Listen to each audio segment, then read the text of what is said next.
Hi hello welcome back to Halli Mestru English YouTube channel. ಇವತ್ತಿನ ಕ್ಲಾಸಲ್ಲಿ simple ಆಗಿ ನಾವು ಏನ್ ದಿನಾನು ಮಾತಾಡ್ತೇವಲ್ಲ ಆ ವಾಕ್ಯಗಳನ್ನ ಇಂಗ್ಲಿಷಲ್ಲಿ ಹೇಗೆ ಮಾತಾಡೋದು ಪ್ಲಸ್ ಅದ್ರ ಜೊತೆಗೆ ಅವನ್ನ ನೆಗೆಟಿವ್ ಅಲ್ಲಿ ಹೇಗೆ ಹೇಳೋದು ಅನ್ನೋದನ್ನ ಇವತ್ತಿನ ಒಂದು ವಿಡಿಯೋದಲ್ಲಿ ನೋಡೋಣ. ಸೊ ಯಾರು ನಮ್ಮ ಚಾನಲ್ ಹೊಸದಾಗಿ ನೋಡ್ತಾ ಇದ್ದೀರಿ ದಯವಿಟ್ಟು ಸಬ್ಸ್ಕ್ರೈಬ್ ಮಾಡ್ಕೊಳ್ಳಿ. ಅದೇ ರೀತಿ ವಿಡಿಯೋವನ್ನ ಹೆಚ್ಚು ಹೆಚ್ಚು ಜನರಿಗೆ ಶೇರ್ ಮಾಡಿ. ಅದೇ ರೀತಿ ಪಕ್ಕದಲ್ಲಿರ್ತಕ್ಕಂಥ ಬೆಲ್ ಬಟನ್ ಮೇಲೆ ಕ್ಲಿಕ್ ಮಾಡಿ ನೋಟಿಫಿಕೇಶನ್ ಅನ್ನು ಆನ್ ಮಾಡಿಟ್ಕೊಳ್ಳಿ. ನಮ್ಮ ಮಾತೃಭಾಷೆ ಕನ್ನಡ. ಕನ್ನಡದ ಮುಖಾಂತರವೇ ನಾವು ಇಂಗ್ಲಿಷ್ ಅನ್ನ ಈಸಿಯಾಗಿ ತುಂಬಾ ಸರಳವಾಗಿ ಯಾವುದೇ ಒಂದು ಭಯ ಬೇಡ ಅದನ್ನು ಕೂಡ ಇವತ್ತಿನ ಒಂದು ವಿಡಿಯೋದಲ್ಲಿ ನೋಡೋಣ. ಇಂಗ್ಲಿಷ್ ಅನ್ನೋದು ನಾನು ಯಾವಾಗಲೂ ಹೇಳ್ತಾ ಇರ್ತೀನಿ, it is just a language like other languages. ಇದು ಕೂಡ ಬೇರೆ ಭಾಷೆ ತರ ಕೂಡ ಒಂದು ಭಾಷೆ ಅಷ್ಟೇ. Okay, it is easier when we learn it. ನಾವು ಯಾವಾಗ ಕಲಿತೇವಲ್ಲ ಇದು ತುಂಬಾನೇ ನಮಗೆ ಸರಳ ಆಗುತ್ತೆ. ಓಕೆ, ಯಾವ ರೀತಿ ವಾಕ್ಯವನ್ನು ಮಾತಾಡೋದು ಅನ್ನೋದನ್ನು ನೋಡ್ಕೊಳ್ತಾ ನೋಡಿ. ನಾವು ಇವತ್ತು ಒಂದು ಸ್ಟ್ರಕ್ಚರ್ ಇಟ್ಕೊಳ್ಳೋಣ. ವಿ ಟು ಅಂದ್ರೆ ಪಾಸ್ಟ್ ಟೆನ್ಸ್ ಅಲ್ಲಿ ನಾವು ಈ ಹಿಂದೆ ಆಗಿರ್ತಕ್ಕಂಥ ಘಟನೆಗಳನ್ನ ಅಥವಾ ಈ ಹಿಂದೆ ಮಾಡತಕ್ಕಂಥ ಆಕ್ಟಿವಿಟೀಸ್ಗಳ ಬಗ್ಗೆ ನಾವು ಹೇಳೋದನ್ನ ಹೇಗೆ ಹೇಳಬೇಕು ಅನ್ನೋದನ್ನ ನಾವು ಒಂದು ಮೊದಲು ವಿಚಾರ ಮಾಡ್ಕೊಳ್ಳೋಣ. ನಾನು ಹೇಳ್ತಾ ಹೋಗ್ತೀನಿ, ಒಂದು ನೆಗೆಟಿವ್ ಸೆಂಟೆನ್ಸ್, ಒಂದು ಪಾಸಿಟಿವ್ ಸೆಂಟೆನ್ಸ್, ಅದನ್ನ ಮಾಡ್ಕೊಳ್ತಾ ಹೋಗೋಣ. ಕನ್ನಡದಲ್ಲಿ ಹೇಳ್ಕೊಳ್ತಾ ಹೋಗ್ತೀನಿ, ಇಂಗ್ಲಿಷಲ್ಲಿ ಮಾಡೋಣ. ನಾನು ಟಿವಿಯನ್ನ ನೋಡಿದೆ. ನಾನು ಐ ನೋಡೋದಕ್ಕೆ ವಾಚ್, ಐ ವಾಚ್ ಟಿವಿ. ನೋಡಿ, ಇಲ್ಲಿ ಒಂದು ವಾಕ್ಯ ಆಯ್ತು. ಐ ವಾಚ್ಡ್ ಟಿವಿ ಅಂದ್ರೆ ನಾನು ಟಿವಿಯನ್ನ ನೋಡಿದ್ದೆ ಅಥವಾ ನೋಡಿದ್ದೆ ಅಂತ ಅರ್ಥ. ಇಲ್ಲಿ ಯಾವುದೇ ನೆಗೆಟಿವ್ ಅಲ್ಲಿ ಇಲ್ಲ. ಆದ್ರೆ ಇಲ್ಲಿ ವಿ ಟು ಹೇಗೆ ನಾವು ಕೆಲವೊಂದಿಷ್ಟು ಗೊತ್ತ ಹಿಡಿಯೋದು ಅಂತಂದ್ರೆ ಕೆಲವೊಂದಿಷ್ಟು ಕ್ರಿಯಾಪದಕ್ಕೆ ಇಡಿ ಫಾರ್ಮ್ ಅಂತ ಬರುತ್ತೆ ಲಾಸ್ಟ್. ಅವು ವಿ ಟು ಅವನ್ ಯಾವಾಗ ಬಳಸಬೇಕು? ನಾವು ಹಿಂದೆ ಆ ಕೆಲಸವನ್ನ ಮಾಡಿ ಮುಗಿಸಿದಾಗ ಈ ರೀತಿ ವರ್ಡ್ ಸ್ಟ್ರಕ್ಚರ್ ಅನ್ನು ನಾವು ಬಳಸಬೇಕು. ಐ ವಾಚ್ ಟಿವಿ, ನಾನು ಟಿವಿಯನ್ನ ನೋಡಿದ್ದೆ ಅಥವಾ ನೋಡಿದೆ. ನಾನು ಟಿವಿಯನ್ನ ನೋಡಿಲ್ಲ. ಹೇಗೆ ಹೇಳೋದು? ಅದನ್ನೇ ನೆಗೆಟಿವ್ ಅನ್ನ ಮಾಡಬೇಕು. ಐ ಡಿಂಟ್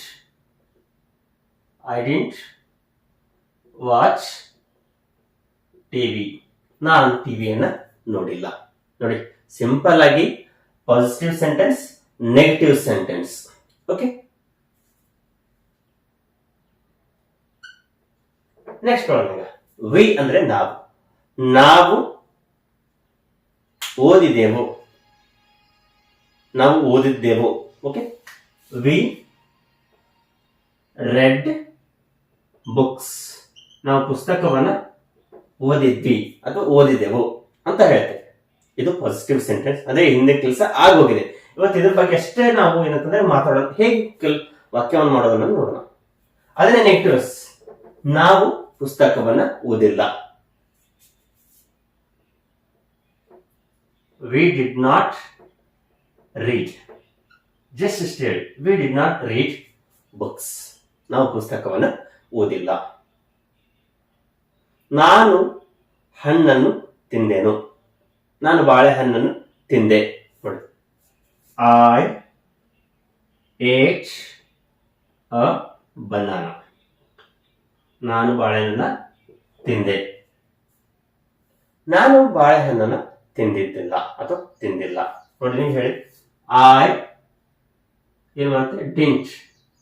ಐ ಡಿಂಟ್ ಮತ್ತೆ ಏನ್ ಮಾಡ್ಬೇಕು? ವಿ ಒನ್ ವರ್ಬ್ ಅನ್ನ ಬಳಸ್ಬೇಕು. ಡಿಡ್ ನಂತರ ವಿ ಒನ್ ವರ್ಬ್ ಅನ್ನ ಬಳಸ್ಬೇಕು. I didn't eat banana. ನಾನು ಬಾಳೆಹಣ್ಣನ್ನ ತಿಂದಿಲ್ಲ. ನಾನು ಕ್ರಿಕೆಟ್ ಅನ್ನ ಆಡಿದೆ. ಹೇಳಿ, ಐ ಪ್ಲೇಡ್ ಕ್ರಿಕೆಟ್. ನಾನು ಕ್ರಿಕೆಟ್ ಅನ್ನ ಆಡಿದೆ. ಯಾವಾಗಲೂ ನಮ್ಗೆ ಗೊತ್ತಿರಬೇಕು, ಈ ವರ್ಬ್ ಫಾರ್ಮ್ ಸ್ಟ್ರಕ್ಚರ್ ಅನ್ನ ನಾವು ಕಲಿಲೇಬೇಕು.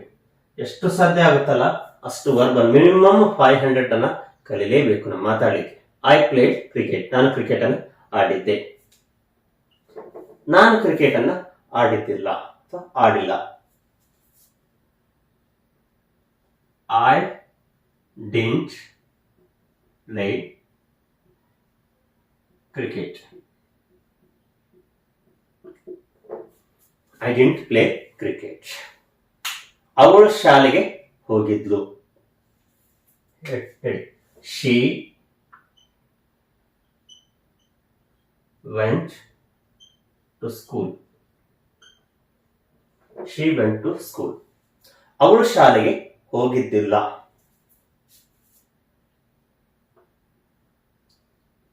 She didn't go to school.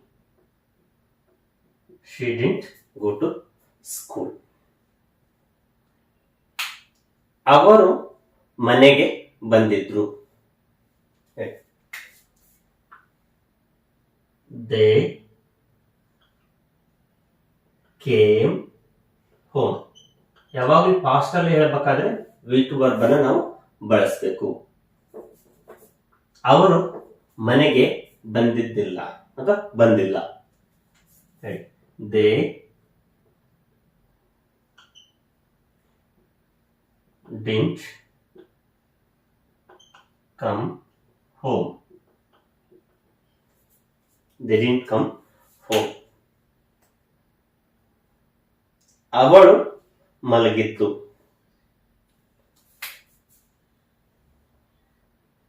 She slept. ಅವಳು ಮಲಗಿದ್ದಿಲ್ಲ. She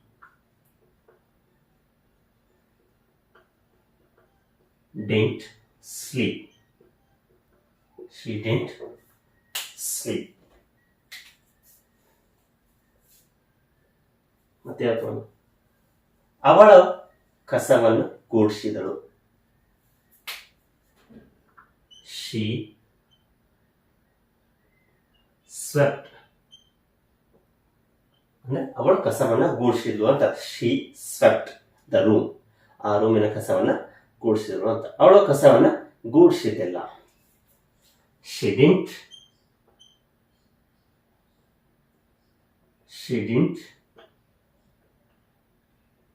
sweep. She didn't sweep.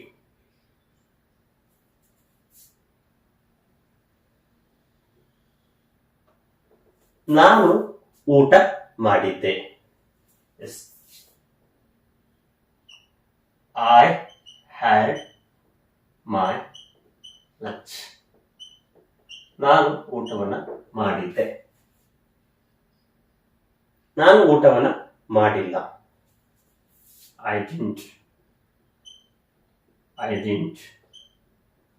Have. Had the given form. I didn't have my lunch. I didn't have my lunch. ನೀನು ಅಡುಗೆಯನ್ನ ಮಾಡಿದ್ದಿ.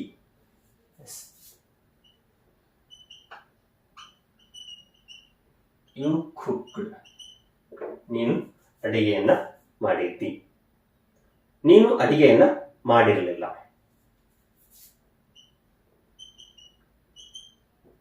You didn't.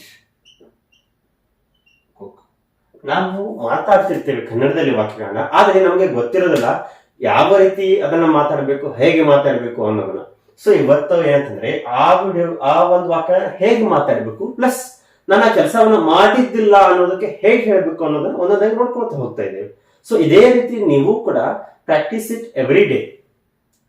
ಅಂದ್ರೆ ಪ್ರತಿದಿನ ನಾವು ಕೂಡ ಪ್ರಾಕ್ಟೀಸ್ ಮಾಡ್ತಾ ಹೋದಾಗ ಆ ಭಾಷೆಯನ್ನು ಈಸಿಯಾಗಿ ನಾವು ಕೂಡ ಕಲಿಬಹುದು. ಓಕೆ, ನೆಕ್ಸ್ಟ್ ವಾಕ್ಯವನ್ನು ಮಾಡೋಣ.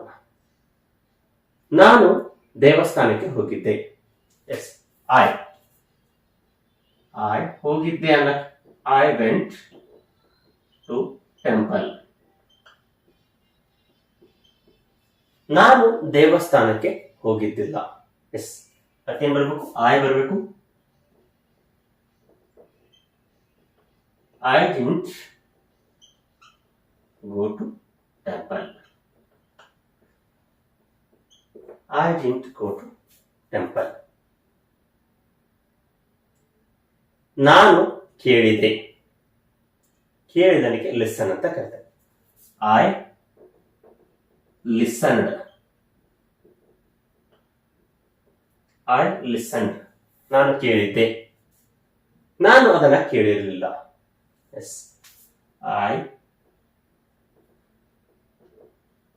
I didn't listen. I didn't listen. ನಾನು ಹಲ್ಲನ್ನ ತಿಕ್ಕಿದೆ. ನಾನು ಅಂತ ಬಂದ್ರೆ ಮತ್ತೆ ಐ ಬರಬೇಕು. ಐ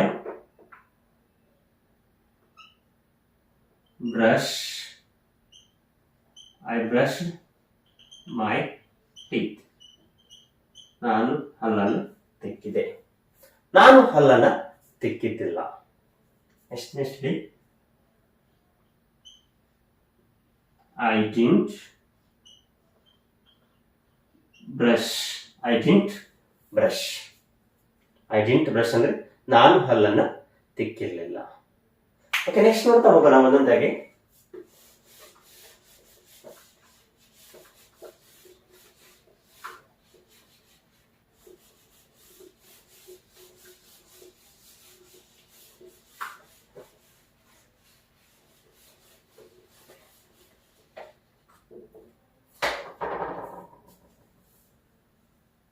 ಅವಳು ಹೋಮ್ವರ್ಕ್ ಅನ್ನ ಮಾಡಿದ್ಳು. ಅವಳಲ್ಲಿ ಶಿ ಕಂಪ್ಲೀಟೆಡ್ ಹೋಮ್ವರ್ಕ್. ಅವಳ ಹೋಮ್ವರ್ಕ್ ಅನ್ನ ಮಾಡಿದ್ಲು ಅಥವಾ ಮುಗಿಸಿದ್ಲು ಅಂತ ಅರ್ಥ. ಓಕೆ, ಅವಳು ಹೋಮ್ವರ್ಕ್ ಅನ್ನ ಮಾಡಿರ್ಲಿಲ್ಲ. ಎಸ್,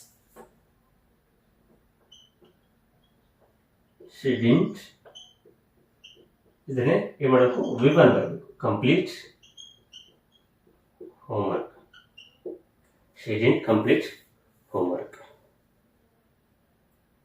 ಅಂದ್ರೆ ಅವಳು ಹೋಮ್ವರ್ಕ್ ಅನ್ನ ಮಾಡಿಲ್ಲ ಅಂತ ಅರ್ಥ ಆಗುತ್ತೆ.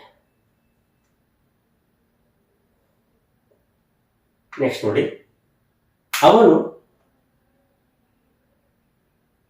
ಲೈಬ್ರರಿಗೆ ಹೋಗಿದ್ದ.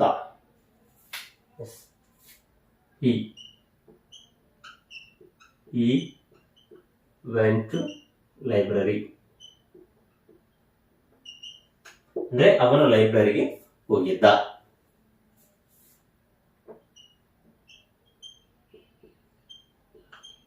He didn't go to library. He didn't go to library. ನಾನು ನೀರನ್ನ ಕುಡಿದೆ. I drank water. ನಾನು ನೀರನ್ನ ಕುಡಿದೆ. ನಾನು ನೀರನ್ನ ಕುಡಿದಿರಲಿಲ್ಲ.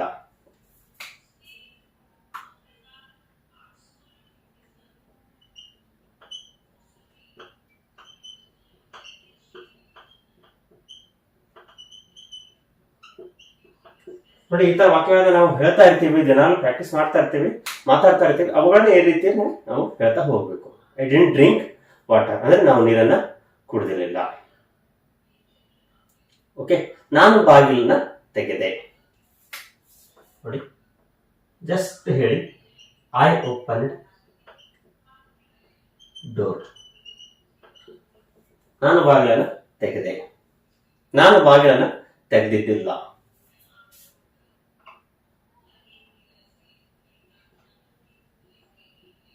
I didn't open a door.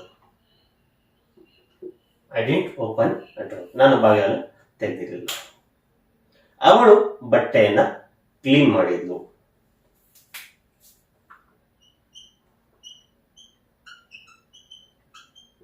She washed clothes. ಅವಳು ಬಟ್ಟೆಯನ್ನ ಕ್ಲೀನ್ ಮಾಡಿದ್ಲು. ಅವಳು ಬಟ್ಟೆಯನ್ನ ಕ್ಲೀನ್ ಮಾಡಿದ್ದಿಲ್ಲ. ಹೇಳಿ,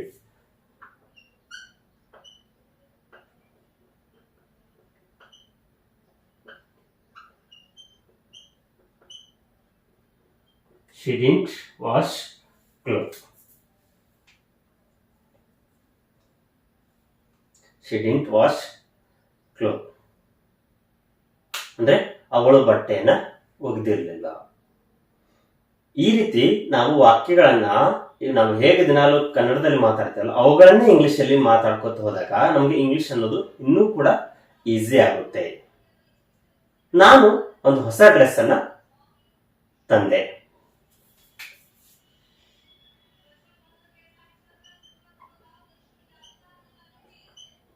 I bought a new dress. I bought a new dress. ನಾನು ಒಂದು ಹೊಸ ಡ್ರೆಸ್ ಅನ್ನ ತಂದೆ. ನಾನು ಹೊಸ ಡ್ರೆಸ್ ಅನ್ನ ತಂದಿದ್ದಿಲ್ಲ. ಅದನ್ನ ನೆಗೆಟಿವ್ ಅಲ್ಲಿ ಹೇಳಿ.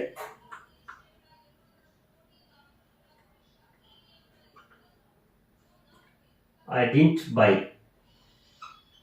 a new dress. ನಾನು ಹೊಸ ಡ್ರೆಸ್ ಅನ್ನ ತಂದಿರಲಿಲ್ಲ.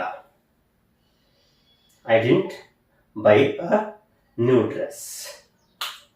ಸೊ ಈ ರೀತಿ ನಾವು ಕೂಡ ಇದೇ ರೀತಿಯ ಒಂದು ಸ್ಟ್ರಕ್ಚರ್ ನ ಬಳಸಿ ನಾವು ಕೂಡ ಮಾತಾಡಿದಾಗ ಹೆಚ್ಚು ನಾವು ಇಂಗ್ಲಿಷ್ ಅನ್ನ ಮಾತಾಡಲಿಕ್ಕೆ ಸಾಧ್ಯ ಆಗುತ್ತೆ. ಸ್ವಲ್ಪ ನಾವು ಕಾನ್ಫಿಡೆಂಟ್ ಆಗಿರೋಣ, ನಾನು ಕೂಡ ಮಾತಾಡಬಲ್ಲೆ, I can also speak English well ಅಂದಾಗ ನಾವು ಕೂಡ ಇಂಗ್ಲಿಷ್ ಅನ್ನು ಈಸಿಯಾಗಿ ಕಲಿಬಹುದು. I hope you understood very well. ಇವತ್ತಿನ ಒಂದು ಕ್ಲಾಸಲ್ಲಿ ನಾವು ಹೇಗೆ ಈ ಹಿಂದೆ ಮಾಡತಕ್ಕಂಥ ಘಟನೆಗಳಾಗಿರಲಿ, ಕೆಲಸದ ಬಗ್ಗೆ ಹೇಗೆ ಹೇಳಬೇಕು, ಅದೇ ರೀತಿ ಆ ಕೆಲಸವನ್ನ ನಾನು ಮಾಡಿರಲಿಲ್ಲ ಅನ್ಲಿಕ್ಕೆ ಹೇಗೆ ಹೇಳಬೇಕು ಅನ್ನೋದನ್ನು ಕೂಡ ನೋಡಿದ್ವಿ. ಮತ್ತೆ ನಾಳೆ ಒಂದು ವಿಡಿಯೋದಲ್ಲಿ ಇದೇ ರೀತಿ ಒಂದು ಸ್ಪೋಕನ್ ಇಂಗ್ಲಿಷ್ ಅಲ್ಲಿ ಬರ್ತಕ್ಕಂಥ ಕ್ಲಾಸ್ ಅನ್ನು ಹೇಳ್ತೀನಿ. ಸೊ ಅಲ್ಲಿವರೆಗೂ have a nice day. Keep watching our videos and support our channel. Do share our videos to everyone who wish to learn English well. Thank you. Have a nice day. Bye.